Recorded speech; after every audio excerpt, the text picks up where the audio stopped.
Bismillahirrahmanirrahim. Assalamu alaikum dear students. My name is Aisha Salim. I hope you all are fine and doing well. Today we are going to continue our chapter number 3 जो कि हम अपने previous lecture के अंदर हम जिस chapter को कर रहे थे, हम आज के lesson को वहीं से continue करेंगे और अपने आज के topic को discuss करेंगे that are basically the factors that affect the global warming. So in today's SLO we will address and describe global warming and explain that how threats to the carbon oxygen balance such as various factors including overpopulation, reliance of fossil fuels and deforestation are contributing to the global warming and climate change. तो आज के lesson के अंदर हम इन तीनों factors को discuss करेंगे और सीखेंगे कि किस तरह से ये तमाम फैक्टर्स ग्लोबल वार्मिंग को अफेक्ट करते हैं. लेकिन लेसन को स्टार्ट करने से पहले हम अपने प्रीवियस कुछ कंसेप्ट्स को रिवाइज करेंगे. So quickly tell me that what is global warming. Very good. So now tell me that what causes global warming.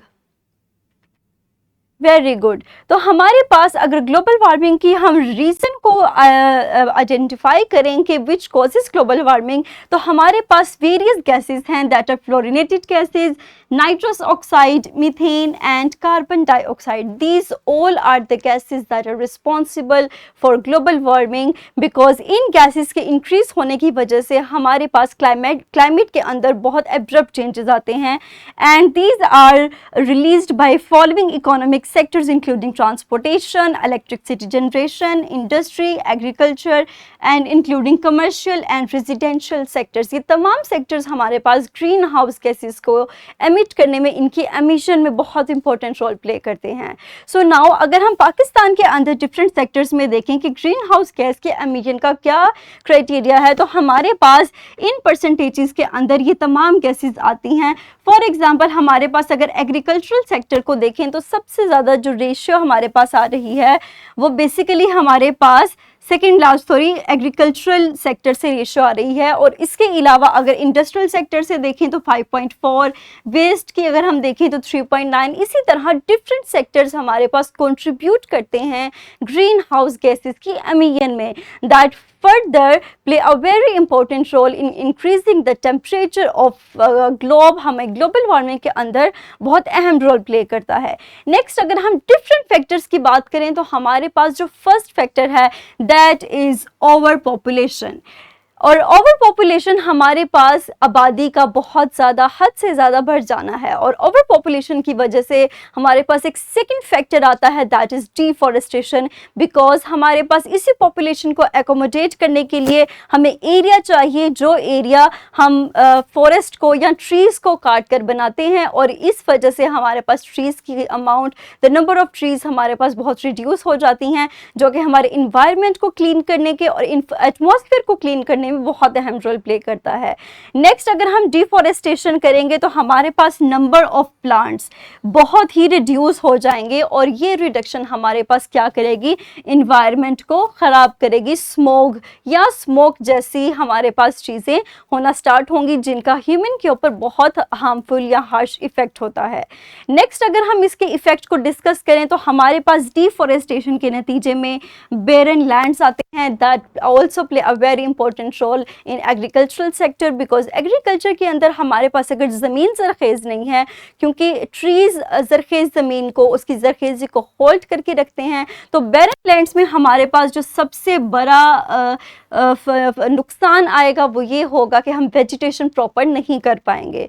और हम जानते हैं कि अगर पॉपुलेशन ज़्यादा होगी तो हमें उसको एकोमोडेट करने के लिए ज़्यादा लैंड की ज़रूरत पड़ेगी. और ये लैंड हमें किस तरह से हम हासिल करते हैं, दरख्तों को काट कर, which is also known as deforestation.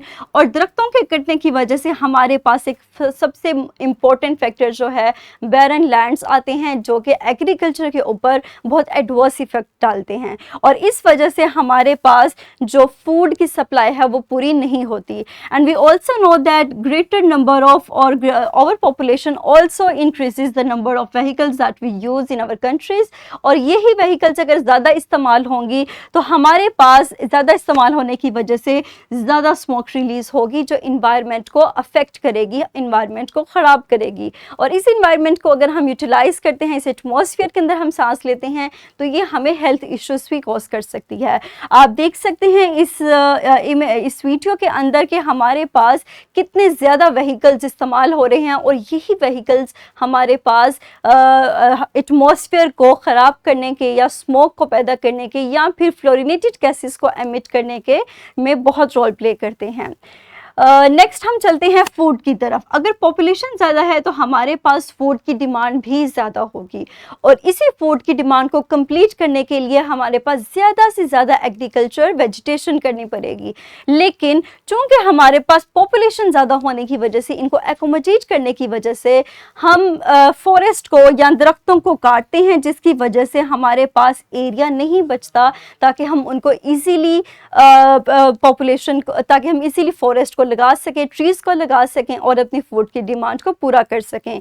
और इसी का हमारे पास एक बहुत एडवर्स इफेक्ट आता है, that is the shortage of food. हमारे पास फूड की शॉर्टेज आती है, not in other countries but also in Pakistan and in India. इस तरह के कंट्रीज के अंदर फूड की शॉर्टेज होती है और इसी शॉर्टेज को ये बहुत ही एडवर्स इफेक्ट है हमारे पास ओवर पॉपुलेशन का। अगर हम 2024 में global report on food crisis देखें तो आप इस रिपोर्ट के जरिए अंदाजा लगा सकते हैं कि almost in 59 countries we are facing this shortage of food. Next हम चलते हैं, अपने लेक्चर को थोड़ा सा समराइज करते हैं। आज के लेसन के अंदर हमने मोस्ट इंपॉर्टेंट फैक्टर्स के बारे में पढ़ा, दैट आर ओवर पॉपुलेशन जो कि हमारे पास डिफॉरेस्टेशन को इंक्रीज करती है and also the burning of fossil fuels that contributes to the emission of greenhouse gases. और इन्हीं के इन्हांसमेंट की वजह से हमारे पास ग्लोबल टेम्परेचर इंक्रीज होता है, that we also called as global warming. Next हम चलते हैं अपने स्किल 3.2 टू स्किल 3.3 की तरफ। You can easily get access to this skill by scanning this QR code. So here this is the self assessment. आप इस skill को open करके इजीली सॉल्व कर सकते हैं।